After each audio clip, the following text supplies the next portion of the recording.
The most requested question हाम्रो भनेको चाहिँ हामीले बिहा कहिले गर्ने बच्चा कहिले पाउने भन्ने क्वेसन चाहिँ जति पनि आएको छ। हजुरलाई यसमा के भन्न मन छ? यस्तो लाला लाला क्वेसन कस्तो लाला लाला क्वेसन, यहाँ सबै हेर्नु न त्यही हो।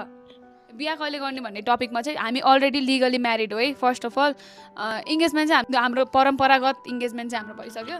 अनि बिहा पनि हामी लिगली चाहिँ म्यारिड नै हो है।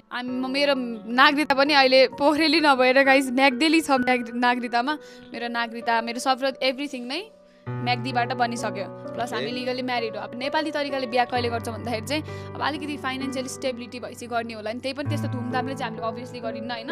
अहिलेको चलन चल्ती कस्तो छ अरे? अहिलेको चलन चल्ती 10 तोला सुन्न किन्न हुने रे। अनि घरमा तलब जागिरको तलब 50,000 छ भने 10 लाख रुपियाँ ऋण काटेर 50 लाख रुपियाँ ऋण काटेर बिहा गर्ने छ। अनि 50,000 छ भने 10 लाख रुपियाँ ऋण काटेर 50 लाख रुपियाँ ऋण काटेर बिहा गर्ने छ। अनि त्यो जिन्दगीभरि फेरि त्यो ऋण तिर काम गरेर ऋण तिर आफ्नो सेल्फ टाइम नि छैन, सेल्फ मनी नि छैन, केही छैन होइन। त्यो चाहिँ हामी गर्न चाहन्छ, उदाहरण बन्न चाहन्छ। त्यो कुरामा चाहिँ म पनि अग्री गर्छु होइन।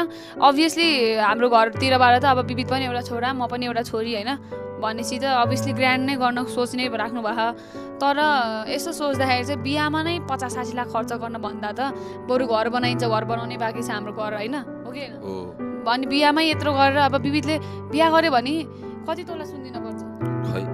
अब देखाउनको लागि भए पनि 10-15 तोला सुन दिन पर्यो अरे क्या। अब त्यो चाहिँ मलाई पनि चाहिएको नि छैन। मलाई एउटा होइन सुन त ठिकै इन्भेस्ट हुन्छ। अब होइन चाहियो भने नि अब नभएकोलाई अब भएकोलाई सुन र इन्भेस्ट हुने एउटा हुनेले पो गर्न सक्छन्, नहुनेले चाहिँ के दिन त बिचारा होइन। नहुनेले चाहिँ के दिन त। अनि बिहामा यत्रो नहुने मान्छेलाई पनि अब बिचारा समाजले त जज गर्छ नि त, यसले त केही पनि दिएन भनेर। अनि त्यो समाजले जज गरेर समाजको पछाडि लायो भने अनि कहिले मलाई आफ्नो मनले त्यही भएर चाहिँ हामीले गऱ्यौँ भने पनि सानो चट्ट परेको होइन केही पनि लाइन्न। सुन केही पनि चाहिन्न। एउटा मङ्गलसूत्र चाहिँ किनिदिनु ल, मङ्गलसूत्र त दिनुपर्छ। सो त्यही नै हो। सो हजुरहरूले पनि अब बिहा गर्दाखेरि चाहिँ अब आफ्नो इच्छा मर्जी छ भने हो, नभए हामी दुईजनालाई नि त्यस्तो ठुलो बिहा गर्ने इच्छा चाहिँ छैन है।